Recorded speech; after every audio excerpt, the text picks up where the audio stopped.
कल की क्लास में ना, जैसे हम लास्ट में यूनिफॉर्मली चार्ज्ड रिंग के क्वेश्चंस हमने किए थे एक्चुअली। ठीक है, इसके अंदर एक और चीज रह जाती है actually, electric field eight the centre of uniformly charged circular arc, circular arc, है ना। Electric field eight the centre of a uniformly charged circular arc. Let's see that, बना लेते हैं पहले एक सर्कुलर आर्क से।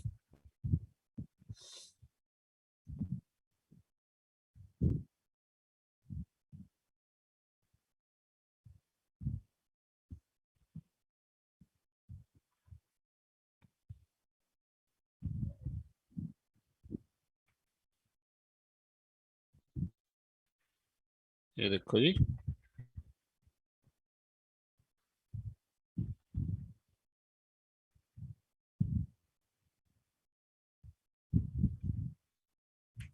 तो ये हमारी सर्कुलर आर्क है and let's say this is positively charged. ठीक है जी, दिस इज पॉजिटिवली चार्ज्ड। मान लो इसका चार्ज क्यू है और इसका जो सेंटर है वो ये है बेटा, देखो दिस इज द सेंटर। अब आपने क्या किया होगा, जैसे आप एंड्स को सेंटर से ज्वाइन कर दो तो ये आगे इसकी रेडियस आर। तो अगर आप देखोगे ना, मुझे सेंटर पे ही इलेक्ट्रिक फील्ड निकालना है बेसिकली इसका। यहाँ पे आप एक चाहो तो एक लाइन ऑफ सिमेट्री जो है उसको जरूर ड्रॉ कर लो। ये मैंने एक लाइन ड्रॉ कर ली यहाँ पे। ठीक है जी, तो ये जैसे मेरी एक किस्म से सिमेट्रिकल होगी ना, दो पार्ट्स में डिवाइड कर दिया इसको। अच्छा, एक चीज है ना यहाँ पे, जैसे हम लोग ने क्वांटिटी डिफाइन करते हैं एक्चुअली यहाँ पे। हेयर लेमडा हो जाता है क्यू बाय एल। ठीक है जी, और लेमडा को बोला जाता है चार्ज पर यूनिट लेंथ।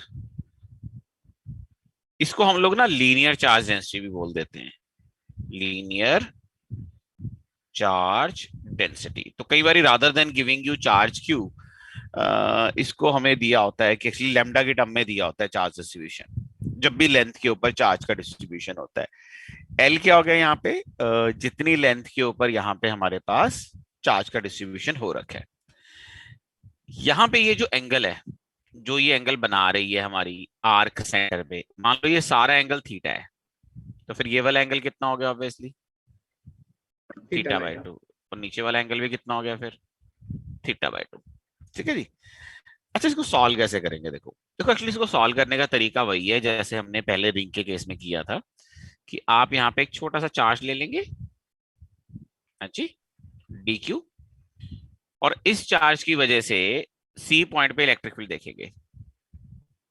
देख रहे हो, इस चार्ज की वजह से सी पॉइंट पे इलेक्ट्रिक फील्ड देखेंगे। ये इलेक्ट्रिक फील्ड आ गया इधर, डीई, और आया कितना होगा मैं आपको बता देता हूं, k d q by r square.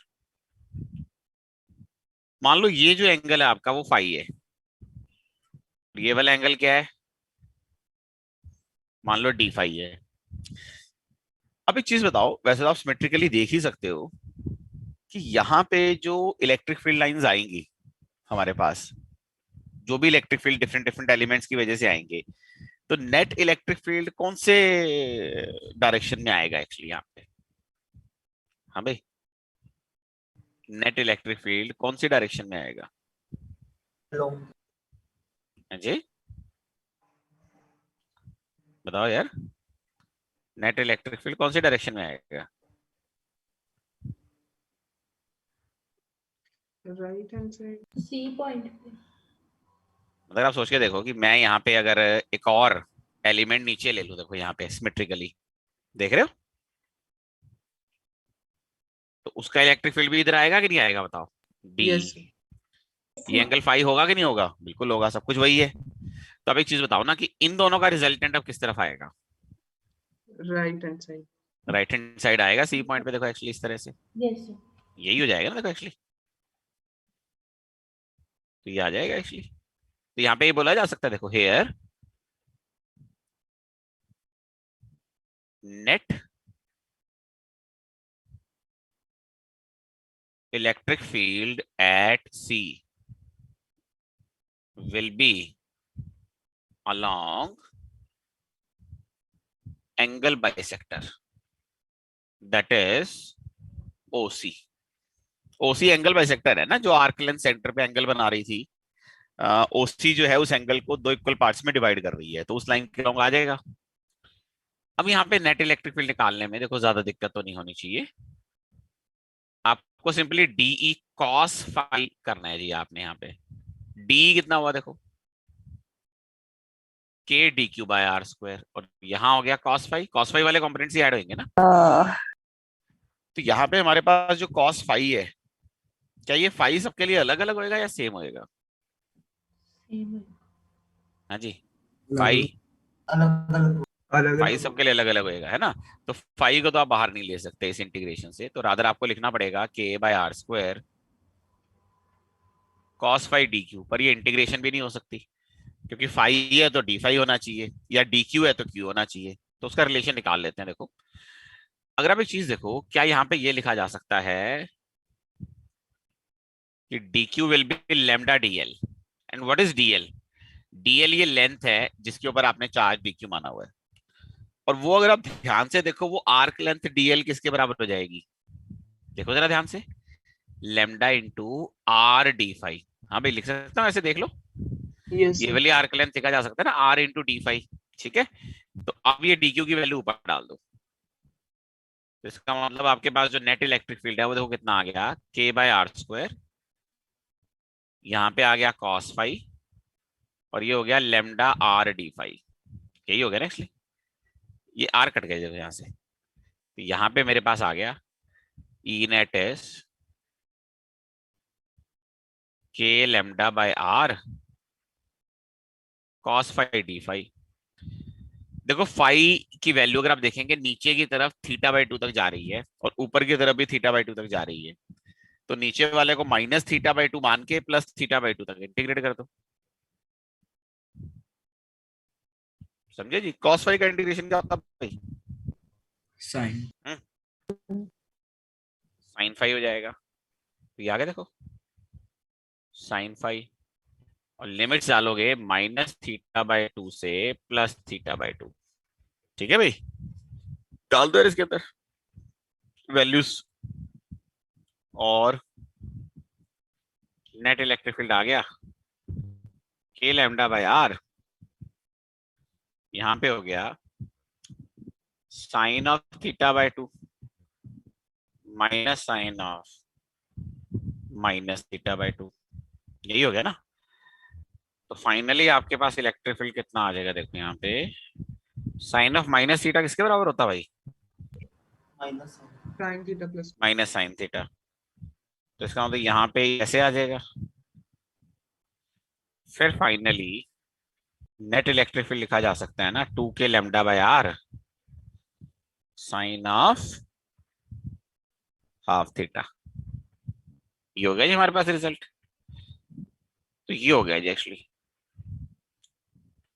देखो रिजल्ट के साथ साथ ना इसमें एक चीज और याद रखेंगे, it is along the angle bisector of. ठीक है जी, ये एंगल बाइसेक्टर, बस इतना ही लिख लो, अलोंग दी एंगल बाइसेक्टर। एक और चीज जो यहाँ पे आप लिख सकते हो डायग्राम के हिसाब से, लेमडा किसके बराबर होता है? Q by L. यहाँ पे क्यू दिया हुआ है, एल कितना है डायग्राम में बताओगे? टोटल आर्क लेंथ कितनी है? R theta. Total arc length कितनी है यहाँ पे? R theta. ठीक है, थीटा आपको यहाँ पे किसमें डालना पड़ेगा? हाँ जी, इसमें होना चाहिए थीटा। रेडियंस। ये चीज याद रखनी है बस आपने। ना थीटा किस में होना चाहिए, रेडियंस में। देखो वैसे तो मैक्सिमम क्वेश्चंस जो होते हैं ना वो लेमडा के टर्म में होते हैं, कि आपको लेमडा दे दिया और लेमडा के टर्म में फील्ड पूछ लिया। लेकिन कुछ क्वेश्चंस डेफिनेटली आपके पास यहाँ पे क्यू के टर्म में भी हो जाते हैं, तो उसमें फिर आप फॉर्मूला तो लेमडा वाला याद रखे हो, फिर क्यू के टर्म में आप यही करोगे ना, लेमडा को डालोगे क्यू बाय एल, फिर एल की वैल्यू डालोगे। तो कई बार तो एल की वैल्यू आप डायरेक्टली डालते ही उस तरह से ही हो। जैसे आपको मैं हाफ रिंग का पूछूं तो हाफ रिंग की लेंथ कितनी हो जाएगी, पाई आर। तो बच्चा वो आर थीटा से नहीं निकाल रहा ना, बात समझ रहे हो, बच्चा उसको आर थीटा से नहीं निकाल रहा, वो पाई आर लिख रहा है। वैसे लिख तो वो वही आर थीटा से ही रहा है, आर थीटा आधी रिंग का थीटा कितना हो गया 180 डिग्री, जो कि पाई हो गया। पर बच्चे को पता ही होता है भी पूरी सरकमफ्रेंस 2 पाई आर है, तो आधी कितनी हो जाएगी पाई आर, उस तरह से कर लेता है। पर कई बार क्या होता है ना, जैसे मान लो कोई आर्क लेंथ दे दी जो 45 डिग्री एंगल बना रही है सेंटर पे, या 30 डिग्री एंगल बना रही है, वहां पे बच्चा फिर आर्क लेंथ को आर थीटा से लिखने की कोशिश करता है। बट उसको ये ध्यान रखना पड़ेगा कि थीटा वहां पे किस में लेना है, आपने रेडियंस में लेना है ना। कई बार बच्चा जैसे 30 डिग्री दिया है तो उसको आर इंटू 30 लिख के छोड़ देता है, उसी की कैलकुलेशन कर देता है, तो वो एक मिस्टेक हो जाती है एक्चुअली। ठीक है जी, बहुत ज्यादा तो नहीं, इसके ऊपर थोड़े बहुत क्वेश्चन जरूर मिल जाते हैं एक्चुअली, हम लोग कर लेते हैं एक दो क्वेश्चन, उसमें क्या खास बड़ी बात है। सर हाँ जी, पिछली स्लाइड दिखाना। सर हाँ जी। सर जो आपने ये कॉस्ट कैसे पता चला आपको, वो बता क्या सकते? चीज? जो आपने कहा कि कॉस फाई को अपने इंटीग्रेट नहीं कर सकते, कॉस फाई को इंटीग्रेट नहीं कर सकते क्यों? वो मैं पूछ रही हूँ ना, मेरे को पता नहीं चला कैसे। कॉस फाई को तो इंटीग्रेट किया, साइन फाई आ गया, किसने कहा कॉस फाई को इंटीग्रेट नहीं कर सकते? सर जिस पर आपने की है डी ई कॉस फाई की आपने वैल्यू सब्स्टिट्यूट की है। वो तो कॉस फाई डी क्यू है ना, इंटीग्रेशन तो तभी हो सकती है ना जब सिंगल वेरिएबल हो। है भाई, क्यों जी, ऐसा नहीं है क्या? क्या कहते हैं बच्चा लोग? सर डी क्या इंटीग्रेशन तभी होती है जब सिंगल वेरिएबल हो, या जैसे मान लो वाई डी एक्स है, इंटीग्रल वाई डी एक्स, तो क्या रिजल्ट होएगा? सर फिर तो उसको वाई कोई को रिजल्ट नहीं होएगा, लिखना कोई पड़ेगा। रिजल्ट नहीं होएगा, क्योंकि वाई और एक्स के बीच में पहले रिलेशन पता होना चाहिए, तभी इंटीग्रेशन हो सकती है। तो या तो सिंगल इंटीग्रेशन आपकी वाई में हो या एक्स में हो। बात समझ आई? मतलब आपका जो इंटीग्रल है इसके अंदर एक सिंगल वेरिएबल होना चाहिए। तो मैंने क्या बोला यहाँ पे कि या तो फाई के साथ यहाँ पे डी फाई हो, या डी क्यू है तो यहाँ पे कॉस क्यू हो, जैसे फिर कर सकते हैं इंटीग्रेट। नीचे देखो, नीचे आ गया ना, कॉस फाई डी फाई आ गया मेरे पास, वो मैंने कर दिया इंटीग्रेट उठा के। समझ आएगा थोड़ा जी, क्लियर है? सर डीएल की वैल्यू आर डी फाई कैसे बता सकते हो डायग्राम के थ्रू? आर्क लेंथ होती है radius into angle subtended at the centre. Arc length by radius क्या होता है, angle subtended by arc length at the centre. तो डायग्राम में देखो वो जो आर्क लेंथ है डीएल, उसने डी फाई एंगल सबटेंड किया हुआ सी पे। Okay sir, thank you sir. चलो जी, क्वेश्चन नंबर 1,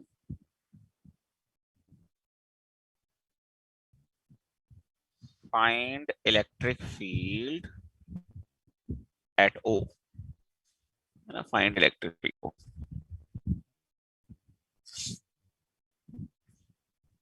बनाना है इसमें से उठा देना मैंने काफी कुछ।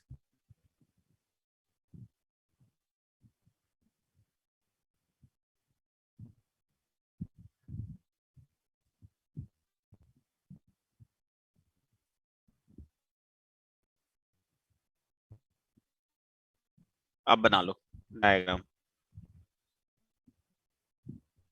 ये ओ पॉइंट है, ये रेडियस आर है, और ये चार्ज किया हुआ हमने लैम्डा से। ये है जी हमारा सिचुएशन।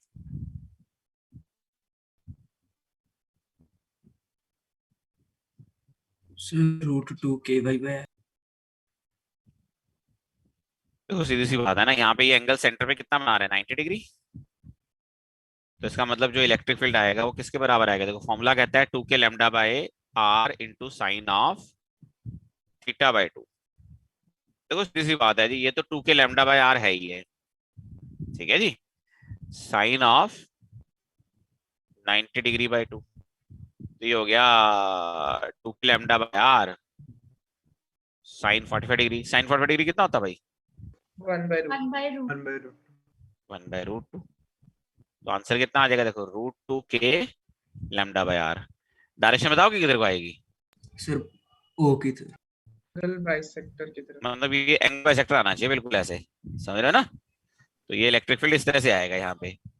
अगर ये पॉजिटिवली चार्ज है तो बड़ी सीधी सी बात है कि अवे फ्रॉम दिस आर्क आएगा, और नेगेटिवली चार्ज है तो towards towards the towards the arc. Arc आएगा। समझ आई बात है जी, क्लियर है जी। चलो जी एक और सवाल करते हैं, question number 2।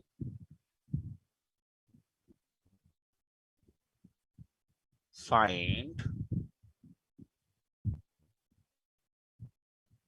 Electric field eight O। Find electric field eight O।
लो जी,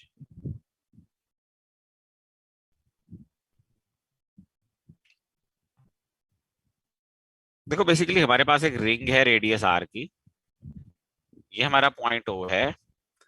ऊपर वाला हिस्सा माइनस लेमडा है और नीचे वाला हिस्सा प्लस लेमडा है। That is only difference actually. मतलब हमने क्या किया कि आधे रिंग को यूनिफॉर्मली चार्ज कर लिया पॉजिटिव चार्ज से, और बाकी की आधी रिंग यूनिफॉर्मली चार्ज कर लिया नेगेटिव चार्ज से।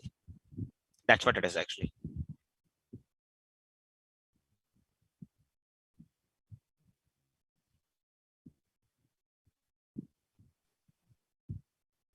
Sir 4 k lambda by r. Yes sir. हाँ जी बिल्कुल ठीक है। कैसे? सर एक माइनस होगा नेगेटिव एक का प्लस होगा अट्रैक्टिव और ऊपर की तरफ पॉजिटिव आ का रिपल्सिव। एक्चुअली बात ये है ना, जो पॉजिटिव चार्ज है उसका इलेक्ट्रिक फील्ड ऊपर की तरफ होएगा, और नेगेटिव चार्ज का भी इलेक्ट्रिक फील्ड किस तरफ होएगा, ये ऊपर की तरफ ही होएगा एक्चुअली। इंटरेस्टिंगली सिमेट्री से आप देख ही सकते हो कि दोनों इलेक्ट्रिक फील्ड मैग्नीट्यूड में भी किसके बराबर होंगे, सेम ही होंगे एक्चुअली। तो यहाँ पे जब आप इलेक्ट्रिक फील्ड O पॉइंट पे लिखोगे तो आप लिखोगे 2E, और A की कितना है देखो यहाँ पे 2 k lambda by R sine of. हाँ भाई आधी रिंग का एंगल कितना होता है सेंटर पे 180 डिग्री।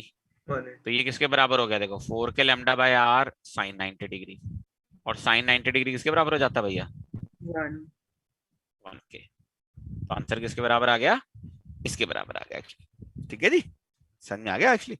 बस इसमें दो ही चीजें हैं ना, एक तो फॉर्मूला आप ठीक से याद रखेंगे, उसमें थीटा क्या है वो ध्यान रखेंगे, और दूसरा डायरेक्शन का थोड़ा सा ध्यान रखेंगे, बाकी कोई चक्कर नहीं होता एक्चुअली। ठीक है जी, बाकी तो आसान ही है, इसके अंदर कुछ ज्यादा ट्विस्ट होते भी नहीं।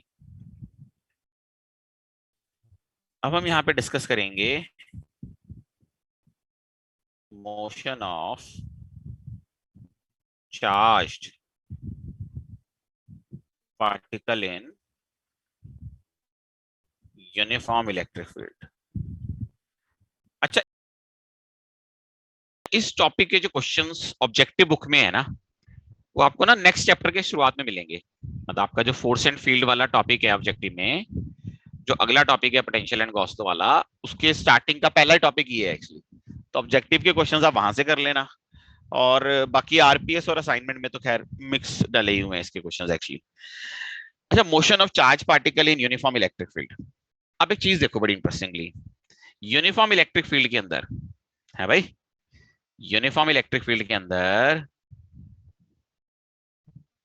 चार्ज पार्टिकल पे जो फोर्स लगेगी वो कांस्टेंट होगी या वेरिएबल होगी एक्चुअली? कांस्टेंट। कांस्टेंट होगी।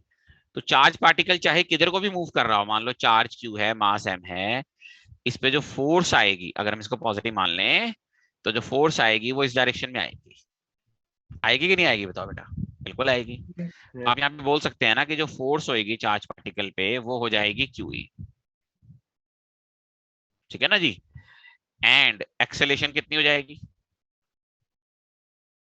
QE by force by mass, तो किसके बराबर हो जाएगी? QE by mass. तो यहाँ पे आप बोल सकते हैं ना actually, for uniform electric field acceleration will be constant। बोल सकते हैं बात ये? बिल्कुल बोल सकते हैं एक्चुअली। तो इसका मतलब यूनिफॉर्म इलेक्ट्रिक फील्ड के अंदर चार्ज पार्टिकल का मोशन किस टाइप का होगा? यूनिफॉर्मली एक्सेलरेटेड मोशन, ठीक है जी। अब यूनिफॉर्मली एक्सेलरेटेड मोशन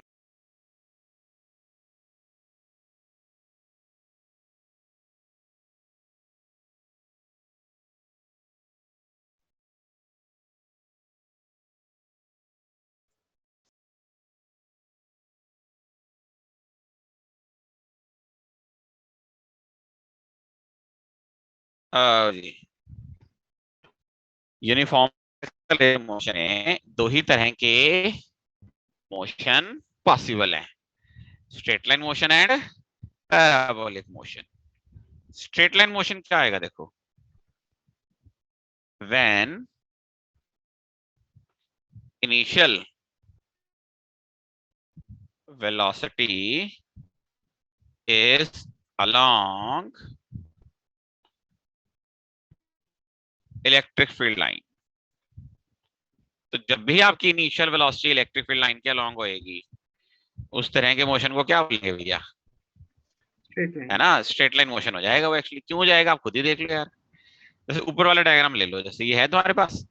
अब इसके अंदर तुमने पता क्या किया हुआ है कि जैसे मान लो चार्ज पार्टिकल की इनिशियल वेलोसिटी u इसी डायरेक्शन में दे दी, एक्सेलेरेशन भी इस तरफ ही है। तो यहाँ पे आप कौन कौन सी इक्वेशंस लिख सकते हो बेटा? जैसे v कितनी हो जाएगी? u plus a t. कुछ समय बाद डिस्प्लेसमेंट कितनी हो जाएगी? U t plus half a t square.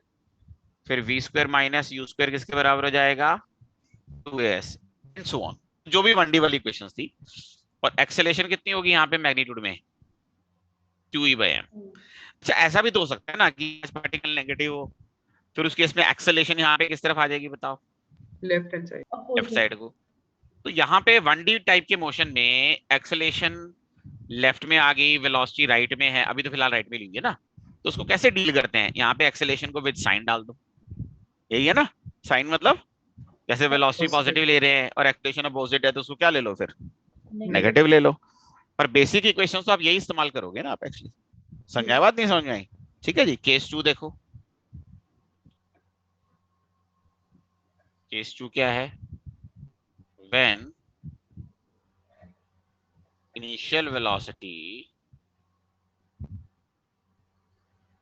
is not along electric field line। Sir एक मिनट पिछली स्लाइड दिखाना। हाँ जी दिखाएंगे, एक सेकंड रुको बस, ये दो हरी हरी लाइनें खींच लो। लो जी, देखो जी पिछली स्लाइड पर।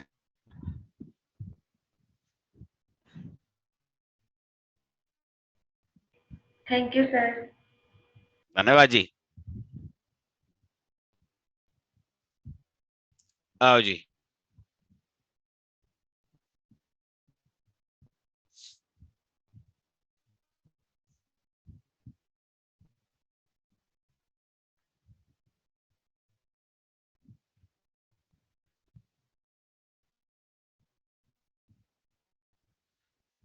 मान लो ये आपका इलेक्ट्रिक फील्ड ऐसे वर्टिकली डाउनवर्ड है भाई, इलेक्ट्रिक फील्ड हो गया ई। ये तुम्हारे पास एक चार्ज पार्टिकल है, चार्ज क्यू मास एम का, and it has got a horizontal velocity like this. किधर है जो वेलोसिटी इसकी? यू इस तरह। अब एक काम करो ना, इसको मान लो एक्स डायरेक्शन और इसको मान लो वाई डायरेक्शन।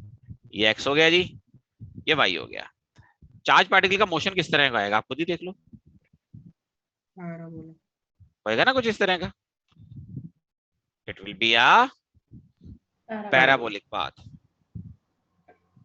क्योंकि यूनिफॉर्म एक्सेलेरेशन में या तो स्ट्रेट लाइन पाथ होता है या पैराबोलिक पाथ होता है एक्चुअली। अब आप इसको कहीं किसी भी पॉइंट पे कंसीडर कर लो, तो किसी भी पॉइंट पे अगर आप देखोगे तो इसकी एक्स डायरेक्शन में डिस्प्लेसमेंट कितनी है और वाई डायरेक्शन में डिस्प्लेसमेंट कितनी हुई है। तो अगर आप देखोगे इसकी यहाँ पे वाई डायरेक्शन में डिस्प्लेसमेंट कितनी है, ये वाई है, और एक्स डायरेक्शन में डिस्प्लेसमेंट कितनी है, ये एक्स है। अच्छा, एक्सेलेरेशन किधर रही होगी इस पार्टिकल की, नीचे की बाय डायरेक्शन। वाई डायरेक्शन में रही होगी, तो एक्सेलेरेशन इस तरफ रही होगी, तो कितनी रही होगी, क्यू ई बाय एम। अगर आप इसको पॉजिटिव कंसीडर कर रहे हो तो नीचे की तरफ है, अगर नेगेटिव कंसीडर करोगे तो किस तरफ आएगी एक्सेलेरेशन, ऊपर की तरफ, और ये पैराबोला फिर किस तरफ आ जाएगा, ऊपर की तरफ आ जाएगा एक्चुअली, यही होएगा ना एक्चुअली। अब एक चीज देखो यहाँ पे, आप यहाँ पे क्या लिख सकते हो, देखो हमने इसमें ना ग्रेविटी फ्री स्पेस मान लिया एक्चुअली, मतलब ग्रेविटी का इफेक्ट नहीं ले रहे ना। तो अगर आप इसको अलोंग एक्स देखोगे, इसका मोशन कैसा मोशन नजर आएगा, इनिशियल वेलोसिटी एक्स डायरेक्शन में कितनी है, यू, एक्सेलेरेशन कितनी है, 0, तो फाइनल वेलोसिटी एक्स डायरेक्शन में कितनी रहेगी, यू, और डिस्प्लेसमेंट जो एक्स डायरेक्शन में है एक्स, वो किसके बराबर हो जाएगी, यूटी यूटी के बराबर हो जाएगी ना। अलोंग वाई देखो अगर आप मोशन इसका, तो इनिशियल वेलोसिटी वाई डायरेक्शन में कितनी है फिलहाल, 0, एक्सेलेरेशन कितनी है, क्यू ई बाय एम, तो फाइनल वेलोसिटी वाई डायरेक्शन में कितनी हो जाएगी, acceleration in y direction t, displacement in y direction कितनी हो जाएगी, half a y t square, है ना। और फिर उसके बाद आप जो सी मर्जी इक्वेशन बनाते रहो, वी वाई स्क्वायर किसके बराबर हो जाएगा, 2 a y t, बनाते रहो। अब एक चीज देखो ना यहाँ पे, अगर आप देखोगे ये बिल्कुल उसकी तरह नहीं लगता, ये किसकी तरह भाई, हॉरिजॉन्टल किसकी तरह है, हॉरिजॉन्टल प्रोजेक्टाइल प्रोजेक्टाइल की तरह। तो इसीलिए ना हम लोग बहुत ज्यादा इंपॉर्टेंस भी नहीं देते इस टॉपिक को, क्योंकि हमने हॉरिजॉन्टल प्रोजेक्टाइल तो पढ़ा ही हुआ है। क्या डिफरेंस नजर आ रहा है वहां में और यहाँ, हाँ भाई, भाई में फर्क है बस, एक्सेलरेशन का एक्सप्रेशन एक्सेलरेशन। बस एक्सेलरेशन वहां पे आप जी लिखते हो और उसकी जगह यहाँ पे आप क्यू ई बाय एम लिख रहे हो, और इससे ज्यादा कोई फर्क नहीं है एक्चुअली। बताओ कोई फर्क है, बताओ मुझे, नहीं फर्क है एक्चुअली। तो बिल्कुल 100% तो सेम चीजें हैं ही एक्चुअली। तो इसीलिए पता है क्या हो जाता है कि यहाँ पे मतलब वही वाले सारे रिजल्ट्स हैं ना, मतलब एक किस्म से अगर आप देखोगे पीछे क्या आ गया, जो केस 1 है, यूनिफॉर्मली एक्सेलरेटेड मोशन में जो स्ट्रेट लाइन मोशन था वो पूरा यहाँ पे आ गया केस 1 में, और केस 2 में क्या आ गया, वही यूनिफॉर्मली एक्सेलरेटेड मोशन का प्रोजेक्टाइल वाला पार्ट आ गया एक्चुअली। अब इसमें ये तो मैंने हॉरिजॉन्टली फेंका है, मैं ऑब्लिकली भी फैल सकता था, पर उसमें रेंज निकालो वो करो। हालांकि कई लोग उस तरह के क्वेश्चंस बना लेते हैं, बट मैं सही बताऊं बेकार बात है एक्चुअली। क्योंकि होता क्या है ना कि यहाँ पे कोई या तो यूनिकनेस हो, भाई इस टॉपिक के अंदर ये अलग है वहां से, तो उस पर तो चलो फोकस करना ठीक होता है। If everything is same, only the expression of acceleration is being changed, तो उससे क्या फर्क पड़ जाएगा, मुझे कोई फर्क नहीं पड़ेगा एक्चुअली। वो ठीक है, क्वेश्चन बनाने वाले बना देते हैं, बनाने को तो चाहे उतने क्वेश्चन दोबारा बना दो बेटा, जितने तुम्हारे प्रोजेक्टाइल और स्ट्रेट लाइन के क्वेश्चन थे वो सारे यही बना दो दोबारा से, क्यों नहीं बनाए जा सकते। बट द पॉइंट इज कि उससे हमें क्या गेन होएगा, कुछ नहीं गेन होएगा सिवाय इसके कि एक्सेलेरेशन का एक्सप्रेशन अब आप क्यू ई बाय एम निकालोगे। अच्छा, वहां पे क्या होता था कि जैसे एक्सेलेरेशन आपको पता है अभी 10 है, वो पता है ना, यहाँ पे आपको पहले से पता नहीं होगी, क्योंकि क्यू ई बाय एम वाली कैलकुलेशन आपको करनी पड़ेगी। That is the only difference over here. समझ आएगा तेरा जी, क्लियर है सबको ये वाला। तो एक काम करते हैं, है ना, कुछ छोटे से क्वेश्चंस करके देख लेते हैं, एक्चुअली पता चल जाएगा। देखो ठीक है जी, एक ही क्वेश्चन कर लेते हैं, वही काफी है। देखो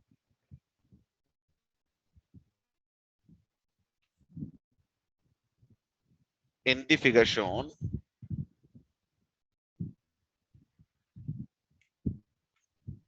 which particle has highest charge by mass ratio, highest charge by mass ratio।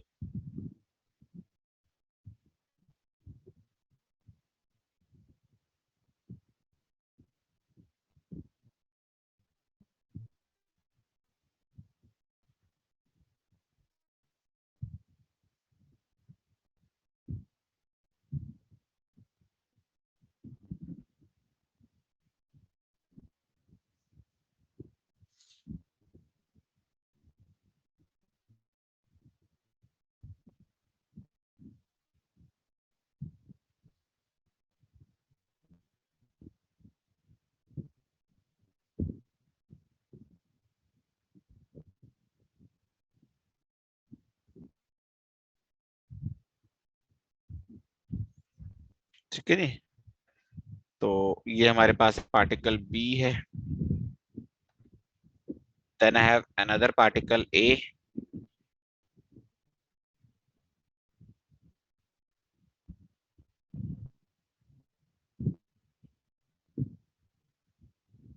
ठीक है, आई हैव अनदर पार्टिकल सी।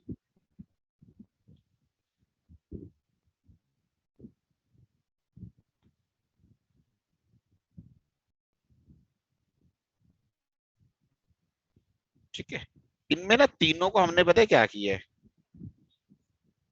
तीनों को सेम इनिशियल वेलोसिटी के साथ हमने प्रोजेक्ट किया था एक्चुअली, है ना, सेम इनिशियल वेलोसिटी के साथ हमने प्रोजेक्ट किया था। सर सी के लिए, हैं जी, सी सी के लिए highest charge by mass ratio, आप ये कह रहे हो? Yes sir. Yes, sir. खास वजह?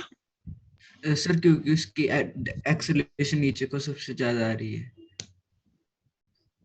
क्यू बाय एक्चुअली एम ज्यादा। डिस्प्लेसमेंट इन, हाँ डिस्प्लेसमेंट इन वाई डायरेक्शन हमारी ये लिखी थी ना हमने अभी, देखो अगर आप देखोगे तो x square by you square ये लिखी थी, और यहाँ पे एक्सेलेरेशन कितनी होगी देखो, q E by m x square by u square for given x, for given x as y is maximum for given x से मेरा मतलब क्या है, देखो मान लो आप एक्स का कोई फिक्स वैल्यू ले लो यहाँ पे, जैसे दोनों एंटर किए ना यहाँ से, ये वाला पॉइंट ले लो देखो यहाँ पे फॉर एग्जांपल, तो इस पॉइंट के लिए एस वाई सबसे ज्यादा किसका आ रहा है आप खुद देखो, एस वाई समझ रहे हो कौन सा, ये देखो मैं बताता हूँ यहाँ पे, समझ में आएगा आपको, देखो यहाँ पे ये एस वाई आ रहा है किसका, सी का, और ये वाला खाली इतना सा एस वाई किसका आ रहा है, ए का, और बी का एस वाई कितना आ रहा है भैया, 0, बी तो डिस्प्लेस ही नहीं हो रहा। तो अब एक चीज बताओ कि डिस्प्लेसमेंट वाई डायरेक्शन मैक्सिमम किसके लिए आ रही है, सी के लिए। सो दिस इंप्लाइज, देखो ई सेम है, एक्स सेम है, यू सेम है, तो q by m is maximum for C, है ना, q by m is maximum for C, ये हो गया जी मेरे पास। ठीक है जी, तो मतलब इस तरह के चलो और भी क्वेश्चंस कुछ बनाए जा सकते हैं, that is not a issue, but यही होता है कि वो सारे के सारे क्वेश्चंस होते तो वही है 1D 2D टाइप के, वो आप करके देख लेना, बाकी देख लेंगे, उसमें कोई दिक्कत नहीं है। एक यहाँ पे ना वैसे मैं एक और क्वेश्चन भी करवाना चाहता था, just one more question, and that's very interesting question actually, है ना, बच्चों को डाउट भी होता है उसमें, and rather that's a very interesting problem also actually. मैं लिखता हूँ statement,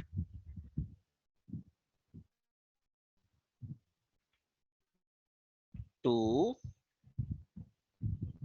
charged particles q and minus 2q are placed on x-axis as shown। ठीक है जी, फाइंड या plot the electric field on x-axis with position।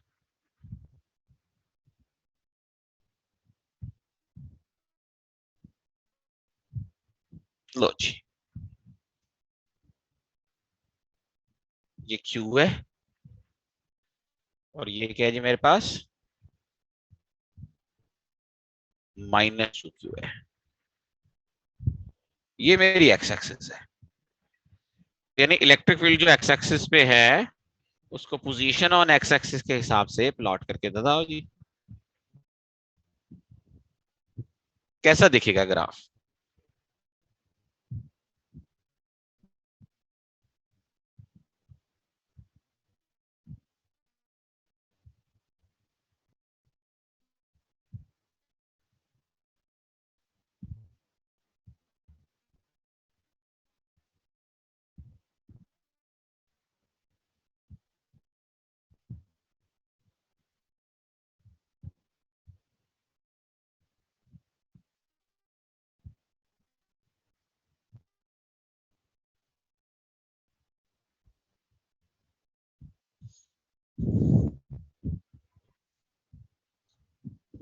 पता है जी कैसे plot करेंगे इसको?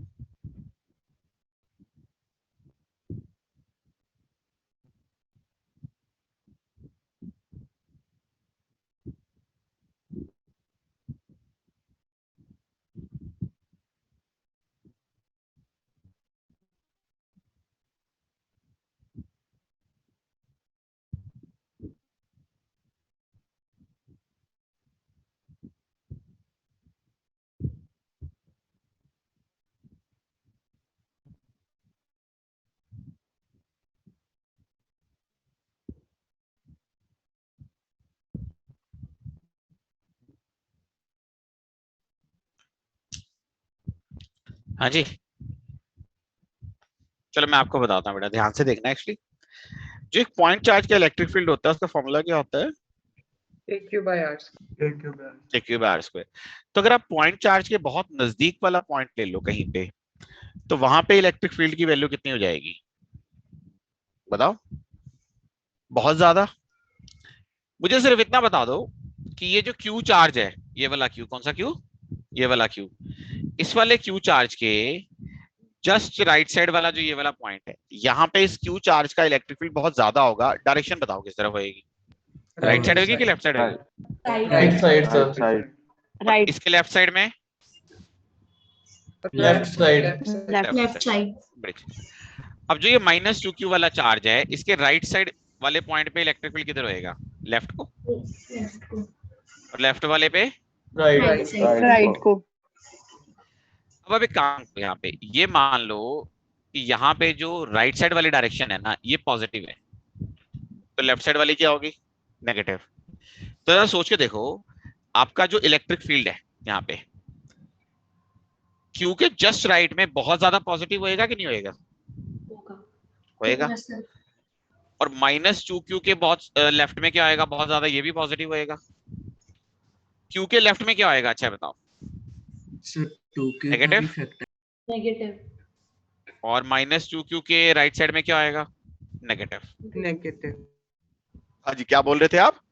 सर 2Q का भी फैक्ट आएगा कहाँ पे? Q के लेफ्ट में। एक्चुअली बात यह है कि क्यू के जस्ट लेफ्ट में तो टू क्यू का इफेक्ट नहीं आएगा। मैंने आपसे क्या बोला, जैसे के क्यू बाय आर स्क्वायर है, तो अगर आप आर बहुत ही छोटा लोगे तो क्यू का ही इलेक्ट्रिक फील्ड इतना ज्यादा होगा, टू क्यू का वहां पे बहुत कम होएगा। तो ओके इस सर। करके क्यू के जस्ट लेफ्ट में जो इलेक्ट्रिक फील्ड है वो किससे डिसाइड होएगा? क्यू से डिसाइड होएगा। मैंने ओके जस्ट लेफ्ट और राइट वाले पॉइंट्स लिए हैं, बाकी पॉइंट्स नहीं लिए। अब मुझे एक बात बताओ जरा यहाँ पे इंटरेस्टिंगली, अब सोच के देखो, यहाँ पे इलेक्ट्रिक फील्ड पॉजिटिव है बहुत ज्यादा और यहाँ पे पॉजिटिव है। तो जब आप Q से माइनस टू क्यू की तरफ मूव करोगे तो ऑब्वियस सी बात है, पहले तो ये इलेक्ट्रिक फील्ड घटेगा, फिर क्या होएगा जी? बढ़ने लग जाएगा। बढ़ेगा। तो आपको जो ये डायग्राम दिखाई देगा वो ऐसा दिखाई देगा, देखो, देख रहे हो? रफली घटा फिर बढ़ा, क्योंकि बीच वाले पॉइंट्स में direction of electric field change नहीं होगी, क्योंकि हर कोई भी पॉइंट आप ले लो, किसी भी पॉइंट पे नेट इलेक्ट्रिक फील्ड हमेशा किस तरफ रहेगा? यहाँ पे राइट साइड ही रहेगा ना। तो इसलिए ये इलेक्ट्रिक फील्ड कभी जीरो को टच नहीं करेगा। अब जरा टू क्यू के राइट साइड में आओ, यहाँ पे इलेक्ट्रिक फील्ड क्या था जी आपका? बहुत ज्यादा नेगेटिव। और आप इससे दूर जाते जाओगे तो इलेक्ट्रिक फील्ड क्या होता चला जाएगा जी? कम होता रहेगा। होता चला जाएगा, फाइनली जीरो हो जाएगा एक्चुअली। और ये माइनस क्यू के लेफ्ट में क्या इलेक्ट्रिक फील्ड है? देखो, नेगेटिव है। ये पहले यहां से घटेगा, फिर बढ़ेगा और फिर घटेगा। ये हमारा न्यूट्रल पॉइंट है एक्चुअली यहाँ पे। अब आप ये क्वेश्चन यहाँ पे राइज कर सकते हो कि भैया यहाँ पे ये फील्ड पॉजिटिव डायरेक्शन में क्यों चला गया? अच्छा मुझे एक बात बताओ, अगर मैं इस चार्ज डिस्ट्रीब्यूशन से लेफ्ट हैंड साइड पे बहुत दूर खड़ा हूं तो मुझे यहाँ पे चार्ज कितना नजर आएगा? पॉइंट चार्ज, उसका चार्ज कितना होएगा? Minus Q. तो इसका मतलब अगर मैं बहुत दूर खड़ा हूं यहाँ पे, अगर मैं यहाँ पे बहुत दूर खड़ा हूं तो मुझे नजर आएगा, है ना जी, मुझे माइनस क्यू नेट चार्ज नजर आएगा जी। बोल सकते हैं? कैसे? तो अगर मुझे माइनस क्यू नजर आ रहा है तो नेट इलेक्ट्रिक फील्ड यहाँ पे किस तरफ होना चाहिए, मेरी लोकेशन पे? राइट साइड के left side? Right side. Right side. Right side. तो यानी मुझे इलेक्ट्रिक फील्ड की डायरेक्शन पॉजिटिव नजर आ रही होगी कि नेगेटिव? पॉजिटिव। Positive. पॉजिटिव। पर शुरुआत में इलेक्ट्रिक फील्ड क्या था? नेगेटिव। Negative. तो इसका मतलब इलेक्ट्रिक फील्ड का वेरिएशन नेगेटिव से होते हुए फिर जाके बढ़ के फिर घटा होगा ना, एक्चुअली ऑब्वियस सी बात है। और जहां पे जीरो हुआ होगा वो ये वाला पॉइंट है। वैसे तो हमें पता ही है कि न्यूट्रल पॉइंट यहीं कहीं होना चाहिए था, है ना जी? तो इस तरह से ये ग्राफ्स आप नॉर्मली प्लॉट कर सकते हो। देखो आप इक्वेशन लिख के नहीं प्लॉट कर सकते, you can always plot like this only. समझ आई बात बेटा जी? क्लियर है? अच्छा, ये जो ग्राफ्स है ना, ये ना न्यूट्रल पॉइंट ढूंढने के भी बड़े अच्छे से काम आते हैं। समझ आई बात? जैसे आप ये ग्राफ बना लो, अगर आप थोड़ी सी प्रैक्टिस करो ना इसकी, तो आप बहुत फास्ट फास्ट बना लोगे इनको, तो फिर आपको न्यूट्रल पॉइंट मिल जाता है यहाँ पे। अच्छा, होता क्या है कि हम लोग ना नॉर्मली आपको सिर्फ दो चार्जेस के केस में न्यूट्रल पॉइंट बताते हैं, वो आसान हो जाता है। लाइक चार्जेस है तो बीच में, अनलाइक चार्जेस है तो बाहर, और छोटे चार्ज के नजदीक। पर अगर तीन चार्जेस हो तो थोड़ा सा ट्विस्टेड हो जाएगा ना। मान लो कि मैं तीन चार्जेस रख दूं और आपसे कहूं कि बताओ जी कितने न्यूट्रल पॉइंट है। So this is one way कि आप बड़ा इजीली पता कर सकते हो। इसमें डाउट तो नहीं है किसी को? बस ये देख लो बस। सर ये माइनस क्यू बता सकते हो प्लीज? क्या माइनस क्यू? ये माइनस क्यू नेट चार्ज जो आपने लिखा है हिंदी में। बेटा मेरी बात सुनो, अगर आप दूर रहोगे यहाँ से, इस चार्ज डिस्ट्रीब्यूशन से दूर रहोगे, तो ये दोनों चार्ज एक सिंगल चार्ज नजर आएगा, अच्छा ठीक है सर। तो उसका नेट चार्ज कितना आएगा? Minus Q. May be doubt हो कि आपने राइट हैंड साइड क्यों नहीं किया, ऐसा बात तो सही है यार, जेन्युइन डाउट है उसका। अगर मैं यहाँ पे देखूंगा तो मुझे यहाँ पे नेट चार्ज फिर से कितना दिखेगा? Minus Q. तो इलेक्ट्रिक फील्ड किधर होना चाहिए? लेफ्ट साइड में, Left देख रहे hand हो? side. Yeah. तो मतलब इसका मतलब आप राइट साइड जब मूव करोगे तो इलेक्ट्रिक फील्ड लेफ्ट साइड ही रहेगा, लेकिन जब आप लेफ्ट हैंड साइड यहाँ पे मूव करोगे तो पहले लेफ्ट था, फिर बाद में क्या हो गया? राइट। इसीलिए इलेक्ट्रिक फील्ड अपनी डायरेक्शन यहाँ चेंज करेगा। क्लियर है सबको ये वाला? अब एक काम करते हैं, मेरी तसल्ली तुम्हारी तसल्ली, क्वेश्चन नहीं लिखते, एक तीन चार्ज वाला और ड्रॉ कर लो, मौज करते हैं, चलो, है ना? Just draw for three charges. कर लोगे भाई? है भाई? कर लोगे? Yes, sir. Yes. करो जी, फिर करो जी, करके दिखाओ। Actually very good.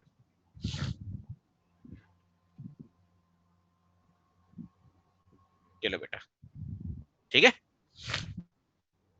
ड्रॉ करो। मैं जब ड्रॉ करूंगा फिर उसके बाद तुम इसको वेरीफाई करना। जैसे मान लो फॉर एग्जांपल मैं तुमसे यहाँ पे पूछता हूँ कि ये बताओ कि यहाँ पे कितने न्यूट्रल पॉइंट्स हैं। क्वेश्चन यही है, how many neutral points are there?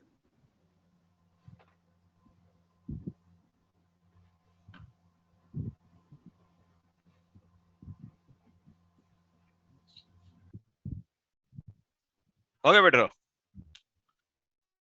ये तो कर देखो, इसके राइट साइड में पॉजिटिव, लेफ्ट साइड में नेगेटिव, बोल सकते हैं ऐसे।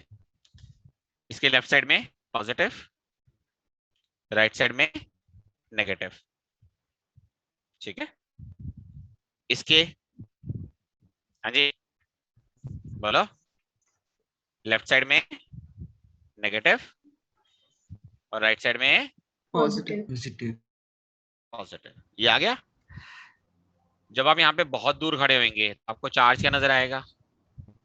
पॉजिटिव। और यहाँ पे भी खड़े होंगे तो बहुत दूर खड़े होंगे तो चार्ज क्या नजर आएगा? पॉजिटिव। तो पॉजिटिव का इलेक्ट्रिक फील्ड, मतलब यहाँ पे पॉजिटिव नजर आ रहा है तो यहाँ पे इलेक्ट्रिक फील्ड कैसे नजर आना चाहिए? दूर वाले पॉइंट्स पे ऐसे, और यहाँ पे कैसे नजर आना चाहिए? इस डायरेक्शन में। तो इधर पॉजिटिव नजर आना चाहिए, नेगेटिव नजर आना चाहिए। तो कैसे आएंगे? देखो यहाँ पे, बोलो जी, ये वाला कैसे वेरी करेगा? ये पॉजिटिव है, पॉजिटिव ही रहा एक्चुअली, ठीक है जी। और ये नेगेटिव है, तो ये क्या रहेगा? देखो यहाँ पे, बताओ। नेगेटिव से पॉजिटिव हुआ। नेगेटिव ही रहा ना यहाँ तो। सर ये पता नहीं चला। क्यू के लेफ्ट में चार्ज क्या है? मतलब क्यू के लेफ्ट में इलेक्ट्रिक फील्ड तो नेगेटिव नहीं है, है। और जब आप दूर खड़े होगे तब भी तो नेगेटिव ही है ना बेटा यहाँ पे। नहीं समझे बात को मेरी? सर दूर तो आपने पॉजिटिव कहा था अभी। चार्ज पॉजिटिव है, इलेक्ट्रिक फील्ड की डायरेक्शन तो नेगेटिव है ना। अरे गुरुजी, अगर आप यहाँ पे बहुत दूर खड़े हो इस चार्ज डिस्ट्रीब्यूशन से, तो आपको नेट चार्ज कितना नजर आएगा यहाँ पे? पॉजिटिव नजर आएगा कि नेगेटिव नजर आएगा? Positive. पॉजिटिव। और पॉजिटिव चार्ज का इस वाले पॉइंट पे इलेक्ट्रिक फील्ड किस तरफ होएगा? लेफ्ट को होएगा कि राइट को होएगा? लेफ्ट को। लेफ्ट को ही होएगा ना बेटा। हाँ, राइट को तो होने से रहा एक्चुअली।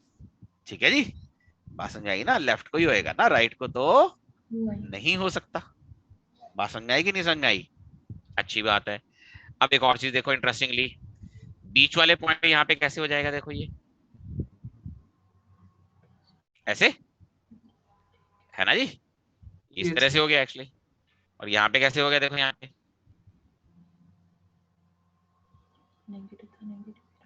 ऐसे हो गया जी एक्चुअली आपके पास। अब मे बी आपको देखने से ये लगेगा कि यहाँ पे कोई न्यूट्रल पॉइंट नहीं है एक्चुअली। इसमें क्या होता है ना, देखो हमारे ड्रॉ करने में भी थोड़ा ट्विस्ट होता है, इसलिए नॉर्मली हम लोग आपको 3 वाले क्वेश्चंस जनरली कम ही कराते हैं एक्चुअली। अब एक चीज सोचो ना कि अल्टीमेटली यहाँ पे जो एक्चुअल डिस्टेंस है इनके बीच में, वो भी तो मैटर करेंगे ही ना एक्चुअली। जैसे फॉर एग्जांपल आपने ये कह दिया अभी यहाँ पे जो ग्राफ है, देखो यहाँ पे इस पर्टिकुलर पॉइंट पे, जैसे कोई भी पॉइंट आप यहाँ पे लो, इसका इलेक्ट्रिक फील्ड किस तरफ है? इस तरफ। ये वाले क्यू का इलेक्ट्रिक फील्ड यहाँ पे राइट साइड को जरूर होगा, लेकिन -q को अगर लेफ्ट इलेक्ट्रिक फील्ड ज्यादा होगा तो नेट इलेक्ट्रिक फील्ड इस पे लेफ्ट देना है। तो ये ग्राफ बिल्कुल ठीक है। अब ये वाला पॉइंट लो जरा, यहाँ पे कोई भी ये पॉइंट लो, देखो यहाँ पे देख रहे हो, ये 3q वाले का इलेक्ट्रिक फील्ड यहाँ पे किस तरफ होएगा? Left hand इधर side. को, लेफ्ट हैंड साइड। q वाले का इलेक्ट्रिक फील्ड किधर होएगा? Right. साइड को। राइट हैंड साइड को। और -2q वाले का किधर होएगा? Right. राइट को। राइट होएगा। ठीक है, इसका मतलब ये हमारा q हो गया, ये हमारा 2q हो गया, और ये हमारा 3q। कोई भी पॉइंट यहाँ पे ऐसा होगा कि 3q वाला फील्ड q और 2q को ओवरकम कर पाएगा? नहीं कर पाएगा। बताओ क्यों नहीं कर पाएगा? क्योंकि ये Distance. पॉइंट q और -2q के नजदीक है, और जो 3q है उससे डेफिनेटली क्या है हमारा? दूर है।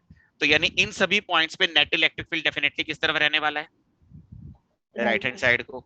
तो ये वाला ग्राफ भी मेरा क्या हो गया? ठीक हो गया। अब ये वाला पॉइंट देखो यहाँ पे, इस पॉइंट पे q का इलेक्ट्रिक फील्ड किस तरफ होएगा? लेफ्ट साइड को। Left side.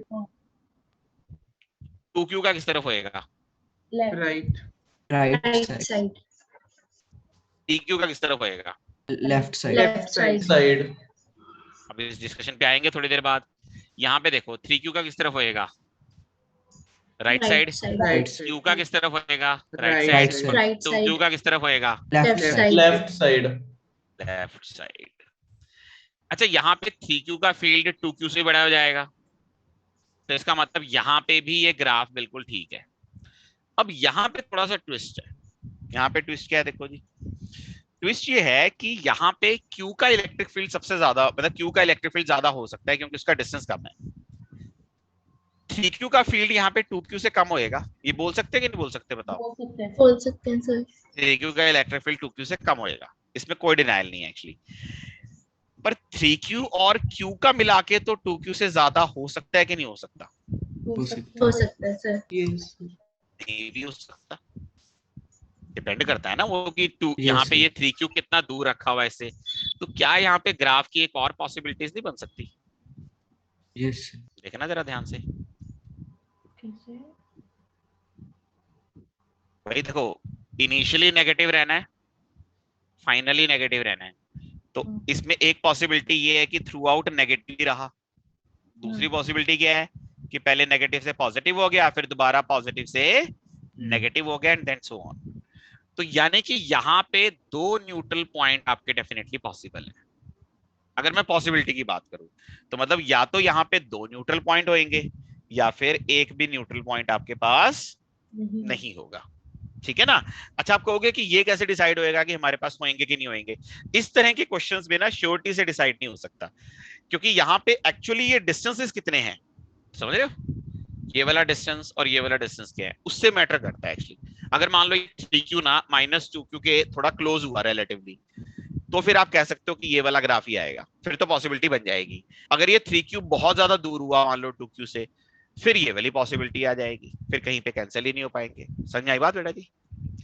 चलो जी, हाँ जी। सर ये पॉजिटिव रीजन में क्यों गया था अपना, जो आपने ब्लू लाइन से बनाया है? मतलब मैंने कहा कि मान लो कि आपके पास जो 2Q वाला इलेक्ट्रिक फील्ड है, जैसे शुरू में इसके जस्ट लेफ्ट में, तो Q वाला डोमिनेट करेगा, पर जब आप इससे दूर जाओगे तो 2Q वाला भी तो डोमिनेट करना शुरू कर देगा ना।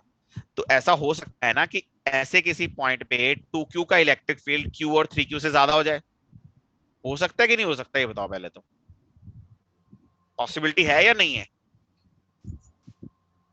अगर 3Q यहाँ पे बहुत ज्यादा दूर हो जाए तो 3Q का डिस्टेंस की वजह से इलेक्ट्रिक फील्ड बहुत कम होएगा, और Q Yes, चार्ज sir. छोटा है तो 2Q का बड़ा हो सकता है ना। अगर ऐसा हुआ तो फिर ये इलेक्ट्रिक फील्ड की डायरेक्शन यहाँ पे रिवर्स हो जाएगी ना, तो ये ऊपर चला जाएगा, पर लेट बाद में जाके तो Q और 3Q ही डोमिनेट करेंगे ना, तो फिर से इलेक्ट्रिक फील्ड नेगेटिव हो जाएगा और ग्राफ इस तरह से आ जाएगा। ठीक है सर. ठीक है, हाँ. चलो जी, बहुत अच्छी बात है। अब एक काम करो, टाइम थोड़ा सा है, हम लोग डिस्कशन करेंगे। हाँ भाई, कहाँ तक हमारी डिस्कशन, कहाँ तक की थी हमने? आरपीएस कहाँ तक की थी, बोलो यार। 5th कर ली थी बेटा? ये वाली आरपीएस होगी थी 6th वाली, देखो 6th वाली डायपोल की है। Yes sir. 6 का 12th क्वेश्चन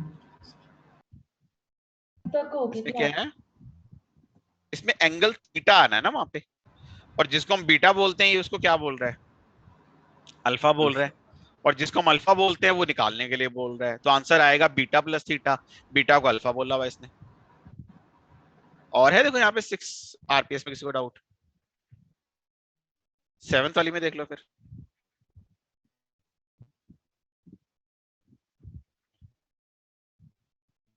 है बेटा डाउट 7th वाली में? 9th वाले में work required to 90 degree can not be actually. बढ़िया सवाल है ये तो।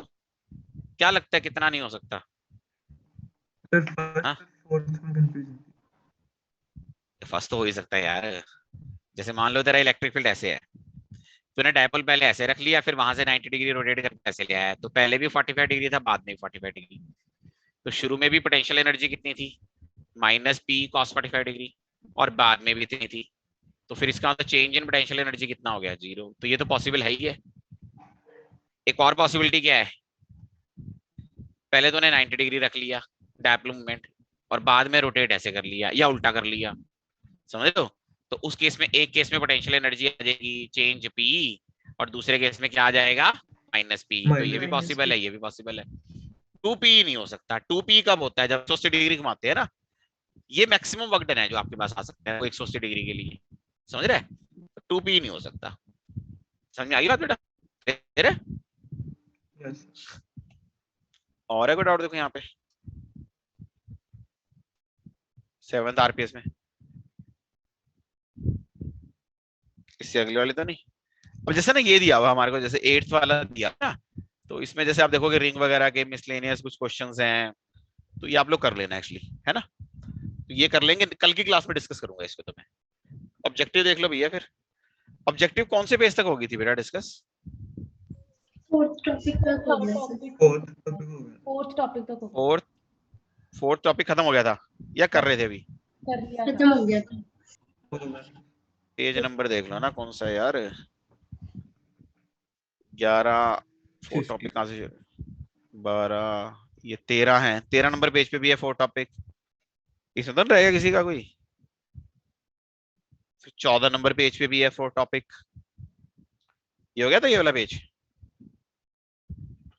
Yes sir. ये 15 नंबर पेज देख लो, इसमें है डाउट किसी को?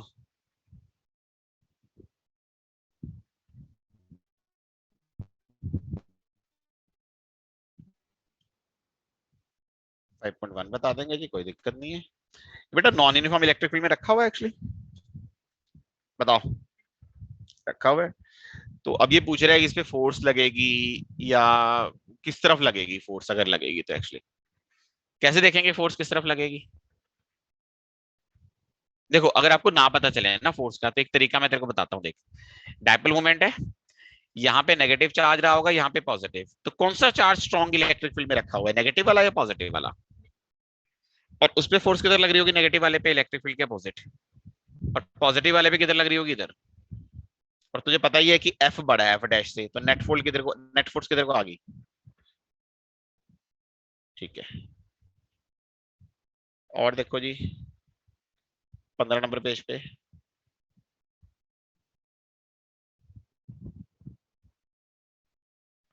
है किसी को डाउट?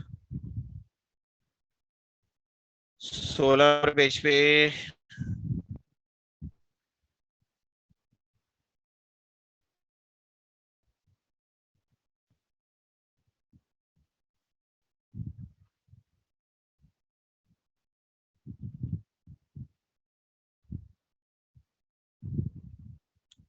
हाँ जी बेटा 16 नंबर पेज पे है डाउट किसी को?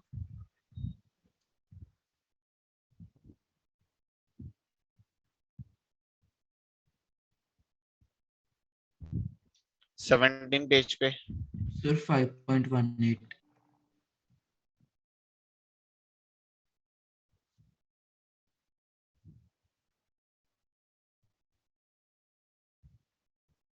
लो जी। तो डायपोल आपने ऐसे रखे हुए एक्चुअली ना। अब ये क्या कहता है कि they will rotate to parallel to each other and move away, parallel to each other and move closer, anti-parallel to each other and move away, anti-parallel to each other and move closer। तो क्या लगता है, मतलब कैसे देखूं मैं इसको, बताओ। हाँ भाई, पोटेंशियल एनर्जी। हाँ पोटेंशियल एनर्जी से देख लो। मतलब एक सीधी सी बात है ना कि इलेक्ट्रिक फील्ड सबसे पहली बात तो डायपोल को पैरेलल अलाइन करने की कोशिश करता है या एंटी पैरेलल, बताओ। पैरेलल, जैसे मान लो ये मेरी डायपोल मोमेंट है और यहाँ पे इसका इलेक्ट्रिक फील्ड इधर है, सपोज ये वाली फिक्स है और यहाँ पे मैंने कोई डायपोल रखा हुआ है ऐसे दूसरे वाला, तो ये उसको पहली बात इस वाले डायपोल के पैरेलल आने की कोशिश करेगा या anti parallel? Parallel. Parallel. Parallel, तो एंटी पैरेलल वाली ऑप्शंस खत्म होगी। Yes sir. दूसरा, जब ये दोनों पैरेलल आ जाएंगे, सो विद अट्रैक्ट और रिपेल, कल हमने किया नहीं था, अट्रैक्ट। They will attract. तो मूव क्लोजर वाली ऑप्शन आ गई, मूव अवे वाली ऑप्शन चलेगी। Okay sir. समझ आ गया थोड़ा? Yes sir. और देखो जी यहाँ पे इसमें है टॉपिक में, इसमें फिफ्थ टॉपिक में देख लो डाउट है, सिक्स वाला तो रिंग का है ना, 17 वाले में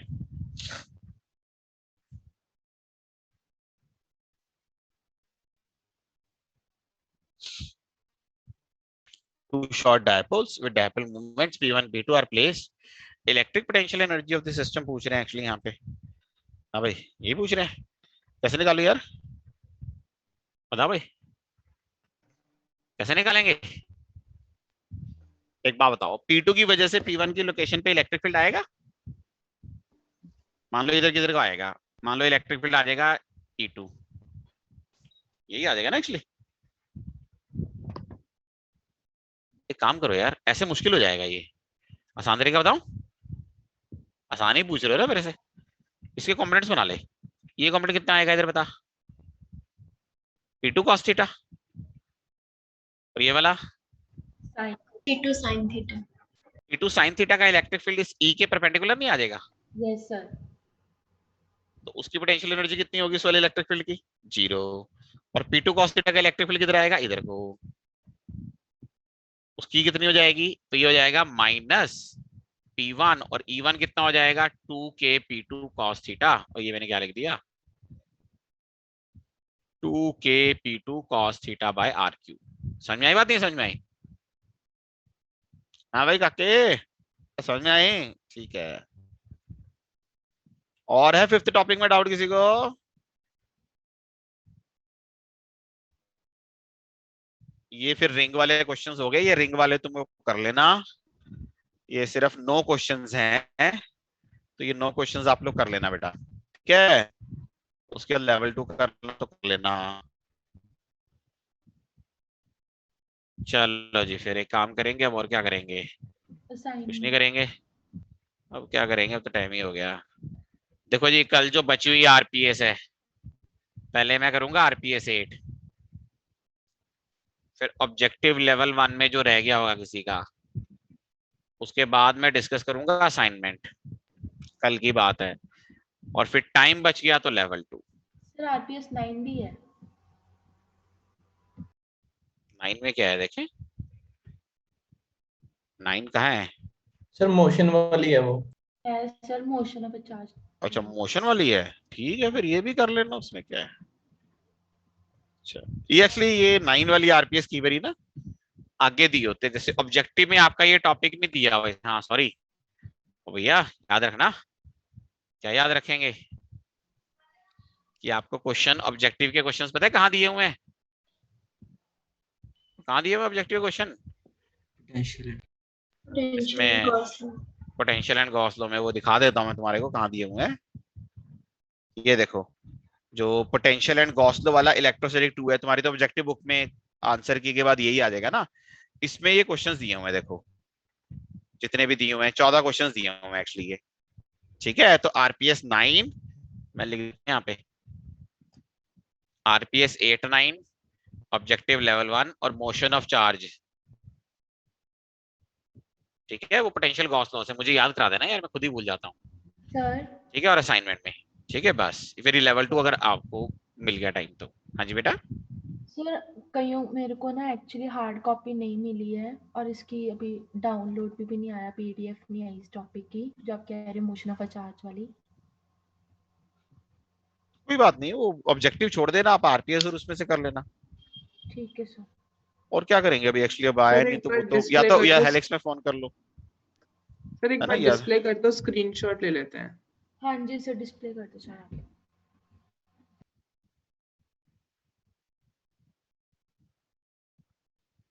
सर मिनिमाइज कर दो। सिनेमा तो नहीं होता यार, इसे लो। ओके